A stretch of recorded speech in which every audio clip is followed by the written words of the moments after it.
one, fight.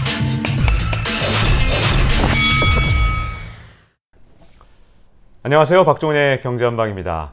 이 많은 분들이 비트코인 가격도 오르고 이 전 세계 각국에서 디지털 화폐를 도입한다 그러니까 도대체 디지털 화폐는 뭐고 비트코인은 뭔지 관심 많으실 텐데요. 그래서 전문가를 모셨습니다.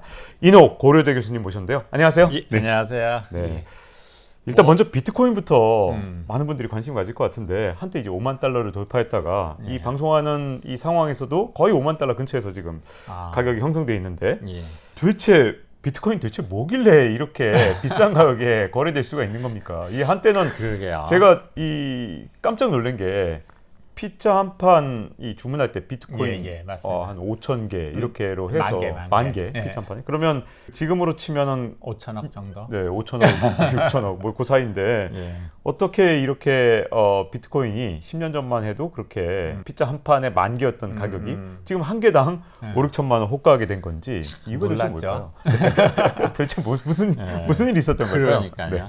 좀 오해하실까봐 먼저 말씀드리면 저는 비트코인 전문가가 아니고 블록체인 기술 전문가입니다. 그래서 제가 뭐 비트코인 가격이 얼마고 뭐 이런 거를 예측하거나 또는 뭐 제 말이 어떤 전문가의 의견이라기보다는 그냥 지켜왔던 하나의 그 observer 관점에서 말씀을 드리면 일단은 되게 비트코인은 사실 지금 현재 5만 원짜리 종이 지폐도 내재 가치가 하나도 없거든요. 그냥 종이인데 국가가 신용을 거기다 주니까 우리가 믿고 거래를 하고 5만 원을 받아서 제 물건이나 서비스를 제공하는 거잖아요. 그와 마찬가지로 비트코인도 아무 내재 가치가 없거든요. 그거는 이제 순전히 사고자 하는 사람과 그거를 팔고자 하는 사람의 시장가에 의해서 결정이 되잖아요. 그래서 이제 유동성으로만 결정이 되기 때문에 그것들이 뭐 얼마야 된다라는 이론은 사실 없거든요. 네. 네. 그러니까 더욱더 이게 그러니까 되게 어렵죠. 네. 그러니까 그래서 제가 보니까 이제 좀 인터넷 좀 찾아보고 공부 좀 했습니다. 저도. 그랬더니 거기에 어떤 게 있냐면 이제 플랜 B라는 분이 그 희소성 기반의 비트코인 가치 모델링을 한번 한 적이 있습니다. 그건 이제 무슨 소리냐면 그 리소스가 한정이 될수록 가격이 올라간다 라고 하는 거죠. 그러니까 인플레이션 하는 만큼 그거의 역함수로 가격이 올라가게 돼 있다. 근데 가만히 보니까 비트코인 디자인 자체가 2009년부터 시작해서 10분당 50 비트코인이 계속 채굴이 되는 거예요. 그러니까 발행량이 10분당 50 비트코인이 계속 만들어진 거였죠. 근데 그게 4년마다 반씩 줄어요. 그래서 그때 2009년에 그 피자 한 판 얘기 나온 게 그게 20센트가 뭐 20불 뭐 이렇게 해서 100배, 500배 간 거였고, 그 다음에 이제 2013년에 또 50 비트코인이 25 비트코인으로 줄거든요. 그게 이제 반감기라고 그러는데 그 반감기 때 뭐 2불짜리가 200불, 100배를 뛴 거였죠. 그 다음에 2017년에 또 반감기가 이제 25 비트코인에서 12.5 비트코인으로 줄게 됐죠. 그때 이제 200불이 2만 불 간 거였거든요. 근데 요번에 반감기가 작년 2000년 5월 달에 있었어요. 그게 이제 12.25 비트코인으로 줄게 되면서 보통 반감기가 되고서 18개월 동안 이제 가격이 상승하는데 그때는 이제 보통 이게 좀 보통 사람이 투자하기 어려운 게 100배 뛰었다가 90% 폭락해요. 아니 그 대체 안정적이지가 않아요 가격이. 근데 이제 그 곡선을 보면 이렇게 해가지고 그 로그 함수로 보면 굉장히 안정적으로 가고 있더라고요. 로그 함수로. 로그 함수로 굉장히 안정적으로 가고 있고, 그 다음에 그러면 올해는 이제 그게 이제 보통 2만 불 갔다가 3천 불까지 떨어졌었잖아요. 그게 이제 그러니까 한 10만 불, 그러니까 우리나라 한 1억 1천 정도? 이 정도 갔다가 또 한 80% 좀 빠지고, 그 다음에 이제 또 10억 가고 또 80% 빠지고, 이런 모델로, 그러니까 로그 함수로 보면 이게 별로 이게 변동이 없어. 그냥 그 로그대로 그대로 가는데, 워낙에 로그이다 보니까 우리는 굉장히 현기증이 나는 거죠. 떨어졌다면 80%니까 진짜 현기증이 나는데. 그래서 이제 거기 보면은 이제 그 스캐시티 팩터라고 해가지고, 지금 현재 발행량, 지금 현재 보유하고 있는 양을 발행량으로 나눈 그게 이제 스캐시티 팩터, 희소성 가치라고 해서 그걸 기반으로 가격 산출한 그런 웹사이트도 있더라고요. 네. 네, 그래서 보면은 뭐 그게 여태까지 굉장히 잘 맞고 있어요. 사람들이 아무것도 기준점이 없다 보니까 그걸 기준으로 하다 보니까 맞는 건지는 잘 모르겠는데 그 기준이 먼저 나오니까 그거 따라갈 수도 있지 그럴 수 있죠. 않습니까? 그거에 따라서 자기가 요번에 먼저인지. 팔아야겠다, 요번에 사야겠다 해서 네. 아무 기준이 없으니까 아마 그것 때문에 그런 거 아닌가. 근데 그거는 이제 과거에 그랬던 얘기고 네. 과거가 그랬다는 게 미래에 그렇다는 보장은 없거든요. 그렇죠. 네, 그러니까 이제 그거대로 하면 굉장히 위험할 것 같고요. 네. 다만 그냥 참고 자료로 네. 활용하시면 될 것 같습니다. 아니 이게 올랐다 하면 걸핏하면 10배 올랐다 다시 10분의 1 토막이 나는 이런 네. 자산을 놀랍게도 이 테슬라가 네. 비트코인 이 15억 달러를 매수했다고 밝히기도 하고 또 음. 캐나다에서는 ETF도 출시했다고 하고요. 또 그렇죠. 블랙록까지 관심을 네, 갖고 있는 네. 거 보면 이 또 블랙록은 보통 회사가 아니란 말이죠. 전 그렇죠. 세계에서 전 세계 가장 큰 1등. 네, 1등 회사죠. 맞아요. 자산운용 회사인데 이런 글로벌 기업들 그리고 심지어 이런 금융회사들까지 왜 관심을 갖고 있는 건지 이게 뭐가 대단한 겁니까? 이 블록체인이라는 게 대단한 걸까요? 아니면 도대체 뭐 근데 어디에 있을까요? 이게 이제 보면은 달러를 많이 풀잖아요. 네. 그러니까 보통 한 10년 동안 이렇게 풀다가 갑자기 코로나가 오면서 3개월 만에 이렇게 푼 거야. 그러니까 지금까지 푼 거가 3 트릴리언 달러인데 3개월 동안 3 트릴리언 달러를 또 푼 거잖아요. 네. 그러다가 이제 바이든 정부 들어서면서 또 거의 3조 달러를 또 풀잖아요. 3조 달러 이상 더 풀 것 같은데요. 지금 상황으로. 그렇죠. 네. 또 어떻게 보면 네. 또 뭐 에너지나 뭐 이런 네. 거로 또 풀면 그쪽에 인프라까지. 추가적으로 인프라까지 네. 3조 달러를 그러면 더한다니 6조 달러를 네. 풀게 되는 거니까. 6조 그러니까 달러. 이 정도 되면 3조 달러 풀었을 때만 해도 유동성이 25% 이게 증가됐다고 하더라고요. 네. 그러면 지금 3조 달러 또 풀고 또 풀면 네. 이게 이제 그냥 현금 갖고 있는 사람은 완전 바보다. 네. 그렇게 이제 앨런 머스크가 그랬듯이 누구나 다 아는 사실이거든. 네. 그러면 이 현금을 그러면 도대체 어떻게 해야 되냐? 네. 부동산 또 주식 뭐 이런 데로 가잖아요. 네. 근데 주식은 주식대로 오를 대로 올라와 있고 네. 더 리스크가 있단 말이죠. 네. 또 부동산도 그렇고 그러다 보니까 포트폴리오 구성상에서 금이 되게 좀 좋은데 네. 금은 지금 이제 정부에서 어느 정도 규제가 되게 심해가지고 투자 어느 정도 리밋이 있는 것 같더라고요. 네. 그러다 보니까 하나의 포트폴리오 다양성 면에서 비트코인을 하나의 투자 대상으로 넣은 게 아닌가. 그런 이제 해석하시는 분이 되게 많아요. 네. 그래서 보면 이거를 이제 디지털 골드다 이렇게 이제 표현을 하고 그래서 이제 골드하고 그 비트코인을 보면은 골드가 10 트릴리언 달러 정도 규모인데 이게 1 트릴리언 달러잖아요. 네. 그러니까 10분의 1 정도 규모인데 근데 이제 그 아크 인베스트먼트가 되게 유명한 네. 뭐 100% 내고 캐시우드 대표님 보면은 이게 앞으로 금을 넘어서 본드 시장까지 다 대체할 거다. 네. 이렇게 또 보시는 분도 계세요. 네. 금을 정도만 대체해도 지금 비트코인이 지금 5만 불 뭐 이 정도 수준이냐. 그게 거의 50만 불 10배 정도로 뛴다고 네. 하니까. 근데 이제 거기에 가장 중요한 리스크는 정부가 이거를 보고 놔둘 거냐. 그게 굉장히 큰 리스크가 있는 거죠. 그렇죠. 옐런 재무장관이 한마디 했더니 그냥 주가 우르르르 비트코인 가격이 그렇죠. 우르르 무너지기도 하고. 근데 이 미국 정부에서 이렇게 규제 얘기까지도 나오는 상황에서 제일 신기한 것 중에 하나가 뭐 페이팔은 뭐 그렇다고 치죠. 뭐 IT 기반으로 한 결제 업체니까. 근데 비자나 마스터 같은 신용카드 또 이건 이 전통적인 이 결제 시스템을 갖고 있는 곳인데 여기서도 지금 비트코인 결제에 대해서 이 자꾸만 언급을 한단 말이죠. 도대체 그렇죠. 왜 이 비트코인 결제 얘기를 하고 있는 건지가 좀 궁금해지거든요.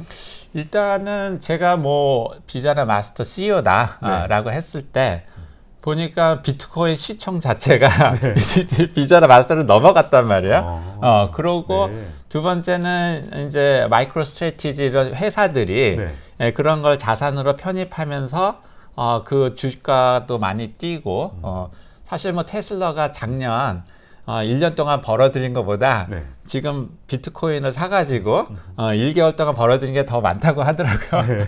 그 정도로 이제 많은 자산의 그런 효과도 누리고 있고 근데 이제 스타트업들이 뭐 페이팔이라든지 뭐 소파이라고 또 이런 이제 새로운 신색 그러니까 소셜로 파이낸싱 해주는 그런 데서 자꾸 비트코인을 해가지고 결제까지 확대하려고 하니까 상당히 위협적이죠. 왜냐하면 이게 확대가 되면 보통 이제 비트코인 같은 경우는 탈중앙화잖아요. 네. 그러니까 비자화 같은 것이 필요 없이 결제가 일어난단 말이에요. 네. 그러려면은 결국은 자기의 그 영역이 나중에 가서는 줄어들 수 있잖아요. 네. 그러니까 이거 선제적으로 먼저 방어 차원에서 먼저 나간다고 보시면 되겠죠. 네. 네, 그렇지 않으면 이게 순식간에 대체가 되니까. 네. 만약에 정부에서 규제를 안 하고 계속 방치한다면 언젠가 대체될 수도 있는데 그 좀 리스크를 좀 분산해 놓은 차원에서 미리 선제적으로 한다 이렇게 보면 될까요? 그렇죠. 근데 그 정부에서 이걸 규제하는 게 쉽지가 않은 게 그래요? 예, 왜냐하면은 전 세계가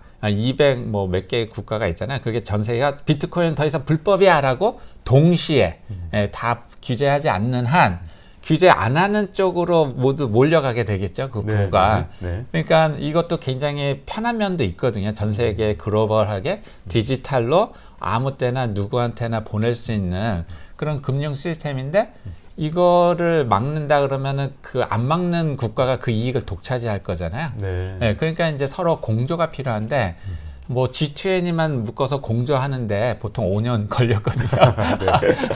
물론 뭐 미국이 막강하니까. 뭐 미국이 좀 선도하면은 좀 다른 나라들은 좀 따라오지 않을까요? 다들 그렇죠. 내심 누가 규제해주길 바라고 만약에 있다가. 뭐 비트코인을 뭐 이렇게 다루는 금융 기관에 대해서는 뭐 이런 여러 가지 그 뭐 독점이나 뭐 이렇게 불법적으로 자금 세탁이나 이런데 쓰는 거를 막을 수는 있겠죠. 네. 근데 이제 많은 충격을 줄 수는 있긴 하겠지만 완전히 막지는 어려울 것 같다는 거죠. 네. 근데 구체적으로 비트코인으로 결제한다는 게 이제 두 가지가 궁금한데 비트코인 가격이 맨날 변하는데 그것도 뭐 진짜 1분 단위로도 변하는데 도대체 어떻게 이게 뭐 어떤 가격으로 이걸 결제할지도 궁금하고요. 두 번째는 그렇죠. 비트코인이 어쨌든 예전에 만들어서 그런지 이게 좀 속도가 느리다는 얘기가 있는데 정말 결제 수단으로 쓰려면 굉장히 빠른 속도로 이게 처리가 좀 돼야 되잖아요. 그렇죠. 그런 것들이 다 보완이 되는 건지 또 궁금하거든요. 사실은 뭐 예전에 뭐 유시민 작가 나와가지고 이거는 절대 사기다 막 이렇게 했었잖아요. 그래가지고 굉장히 큰 영향을 미쳤는데 근데 그 결제로만 보는 거는 한계가 있다고 봐요. 왜냐하면 이게 이론상 1초당 7건의 트랜잭션밖에 처리가 안 되거든요. 네, 초당 7건이라면서요? 글로벌하게 세계적으로. 정말 그러니까 뭐 전 세계에서 갑자기 막 카드 쓰면 이게 감당이 안 되는 거죠. 그러니까 이제 결제로서 물리적으로 기술적으로 아직은 좀 어렵다라는 거고. 그다음에 두 번째는 그 피자 그래서 10,000 비트코인 주고 했더니 그걸 지금 갖고 있었으면 5천억이잖아요. 그렇죠. 그러니까 이게 교환 가치와 저장 가치로 볼 때 비트코인은 저장 가치가 더 큰 거예요. 그것도 훨씬. 그러니까 사람들이 이거를 가지고 쓰지 않고 보관만 하려고 그러는 거야. 그러니까 이제 교환의 결제는 사실 교환 가치가 커져야 되잖아요. 현금은 갖고 있으면 바보잖아요. 왜냐하면 점점 인플레이션이 되면서 실제 금리도 마이너스고 그러다 보니까 이제 써야지만 이익을 받는 건데 지금 그렇지 않은 상황에서는 사실 뭐 사회적으로나 뭐 되게 어려운 상황이죠. 그래서 제가 볼 때는 비트코인은 결제 수단이기보다는 자산으로서 새로운 영역을 구축하고 있다. 이렇게 볼 수 있을 것 같습니다. 그리고 또 한 가지는 이게 이제 느린 거를 해결하는 방법은 이제 탈중앙화라서 그렇거든요. 수십만 개 컴퓨터가 다 네트워크에 연결돼 있고 다 장부를 다 기록을 하고 서로 맞춰보고 검증하는 그러니까 이 과정이 시간이 오래 걸리는 거죠. 그러다 보니까 누군가가 페이팔 같은 게 중앙에서 비트코인을 아예 가지고 있고 거기서 처리를 해주는 거죠, 바로. 그리고 가격 변동성은 이렇게 선물 옵션 같은 거로 딱 오자마자 선물을 바로 사버리면 가격이 픽스 되잖아요. 그런 방법들로 해가지고 일정 부분은 아마 중앙화 방식으로 결제 방식이 쓸 수 있을 것 같습니다. 그러면 이제 페이팔하고 비자나 마스터 등 이게 서로 경쟁 관계에 가겠죠. 그러면 말씀대로라면 예전에 금본위제가 생각나는데요. 이 금을 미국의 연방준비제도 이사회가 갖고 있고 그걸 이 담보로 해서 달러를 발행하듯이 마치 지금 말씀대로라면 어떤 뭐 회사든 기업이든 아니면 정부가 그걸 갖고 있으면서 그걸 기반으로 발행하는 경우는 결제 시스템이 될 수 있다. 이런 그렇죠. 말씀이죠. 예. 근데 이제 근본이제처럼 네. 어떤 회사는 이제 비트코인을 담보로 네. 이런 이제 토큰이나 다른 어떠한 자산을 발행하는 것들도 생기거든요. 네.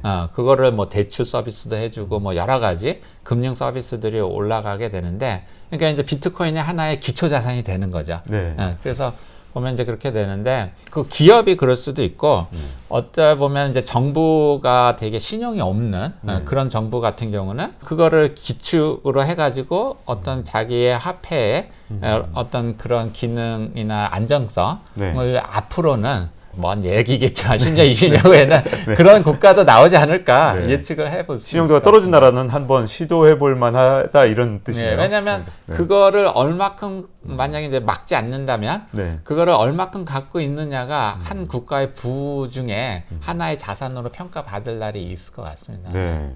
자, 그러면 이제 궁금해지는 건 비트코인 가격이 하도 급변하다 보니까 아마 이 지금 우리가 방송을 녹화하는 시점, 심지어 이거 업로드하는 시점의 가격도 다를 것 같은데요. 그렇죠. 그럼에도 불구하고 비트코인 가격, 지금 현재 가격을 어떻게 평가하시는지 좀 궁금해집니다. 논의 자체가 아까 말씀드렸듯이 네. 어떤 내재 가치가 없는 부분이니까 네.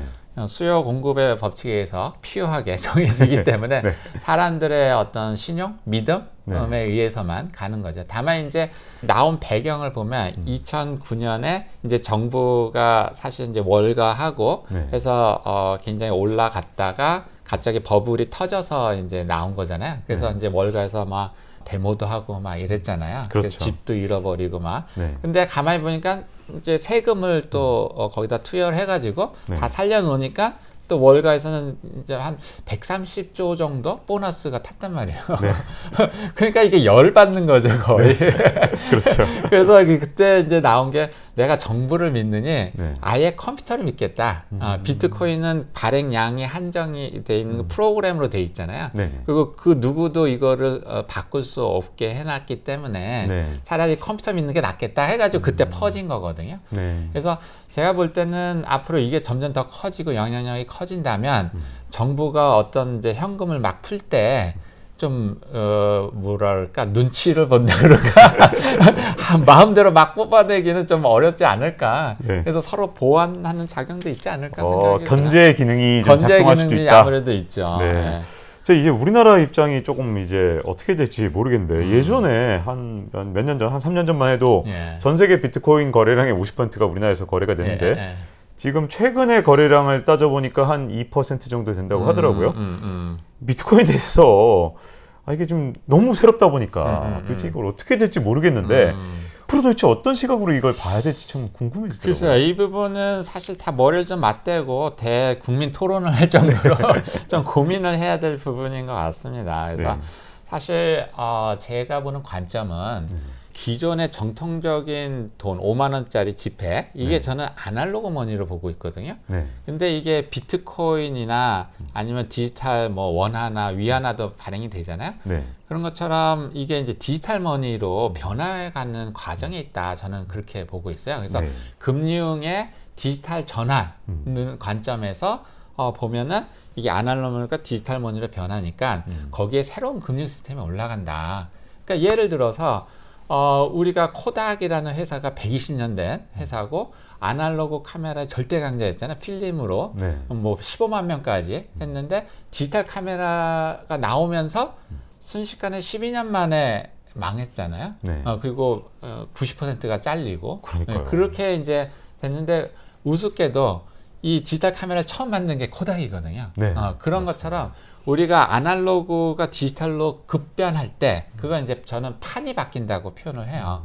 판이 바뀔 때 오히려 새로운 강자 사실 뭐 IT를 하는 삼성전자나 이런 쪽이 더 기회를 잡고 기존의 글로벌 강자가 갑자기 순식간에 사라져버리는 네. 그런 현상이 일어나거든요. 네. 그런 면에서 보면 이런 아날로그 머니 위에 이런 은행, 증권, 보험 또 여러 가지 파생 상품, 금융 상품들이 쫙 올라가 있단 말이에요. 네. 근데 이 디지털 머니 위에 그런 현상들이 계속 또 일어나는 거야. 네. 그러면 이쪽과 뭐가 다르냐? 이쪽은 B2B 기업 금융, B2C 소비자 금융, B가 반드시 있었던 거죠. 그러니까 은행이 반드시 있어야 돈이 왔다 갔다 했던 그런 모델이죠.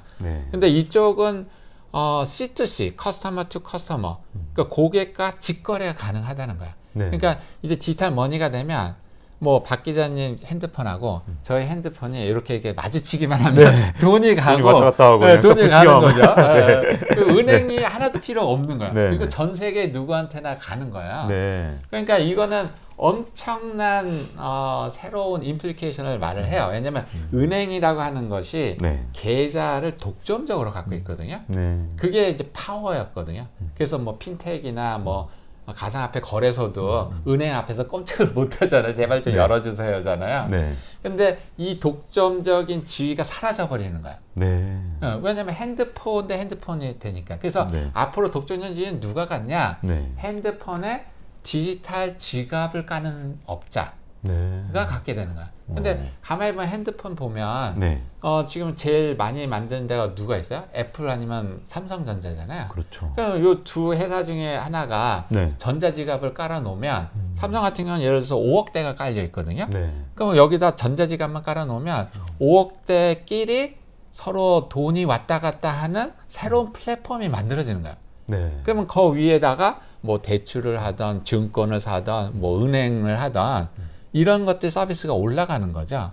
그렇게 되면 이제 파워가 이제 전통 은행업이라고 하는 그런 기업에서 완전히 IT 플랫폼 기업으로 넘어가게 되는 거죠. 그러니까 이제 이 부분은 굉장히 우리가 시사하는 바가 크다. 그러면 우리는 IT 강국이잖아요. 5G에서 속도도 되게 빠르고 또 핸드폰도 만들고 또 그것뿐만 아니라 LG전자 같은 경우는 가전 되게 잘 만들잖아요. 냉장고에 전자지갑을 넣으면 계란이 떨어졌다. 그러면 얘가 알아가지고 쿠팡 같은 데다가 계란을 시키는 거야. 이거 지갑페이 해버려. 그다음 현대자동차에다가 또 예를 들어서 전자지갑을 넣으면 저기 석유 넣고 휘발유 넣고 바로 거기서 페이를 지가 해버리고 이런 시대가 온단 말이에요. 그러면 우리가 그 IT 기반으로 전 세계에 전자지갑을 깔고 그 위에 금융 시스템을 올려버리면 우리가 뭐 비록 자본은 미국이나 뭐 중국에 비해서 작지만 이렇게 빠르고 또 IT 기반으로 전 세계로 나갈 수 있는 디지털 금융의 절대 강자가 될 수 있다. 저는 이렇게 생각하거든요. 그래서 비트코인 같은 경우도 우리가 국민들이 얼리 어댑터가 되게 많다는 거예요. 그리고 우리가 금융 보면 뭐 우스갯소리로 우간다에 뭐 50 몇 등인가 40 몇 등보다 못하다 이런 말도 들었었잖아요. 근데 보면은 비트코인 거래량으로 보면 2017년 당시에 보면 넘버 3였거든요. 그러니까 미국, 일본 다음에 한국이었거든요. 그래서 저는 굉장히 어떻게 보면 포텐셜을 보여줬다 저는 이렇게 보고 있거든요. 만약에 이런 게 어댑트가 빨리 되고 한국에서 실험이 돼서 안정적으로 규제나 뭐 이런 것들이 셋업이 된다면 전 세계 글로벌로 나갈 수 있는 새로운 부가가치가 큰 서비스 산업이 될 거다. 이렇게 보고 있어서 우리가 이거를 무서워하고 두려워하기보다는 좀 더 적극적인 기회를 살려서 갈 필요가 있다 이렇게 생각합니다. 여기서 비트코인에 대해서 좀 정리를 하나 하자면 비트코인을 위협하는 게 이제 옐런 재무부 장관 같은 분들이 막 규제를 한다 하는 게 이제 위협일 수도 있지만 또 하나가 지금 말씀하신 여러 가지 기업이 디지털 지갑을 만들고 할 때 이게 예를 들어서 기업이 디지털 화폐를 만들거나 아니면 중앙정부가 디지털 화폐를 만들면 이것도 또 비트코인의 위협이 되지 않겠냐. 왜냐하면 또 만들면 되는데 비트코인이라는 건 수많은 이 블록체인 기술의 하나일 뿐이고 이제 경쟁하는 기업과 이 중앙정부의 어떤 블록체인들이 나타나서 그걸로 이 디지털 화폐를 만들면 그것도 또 비트코인 진영이 줄어드는 게 아니겠냐. 아무리 원조라지만 그런 견해도 좀 있더라고요. Round 1, fight.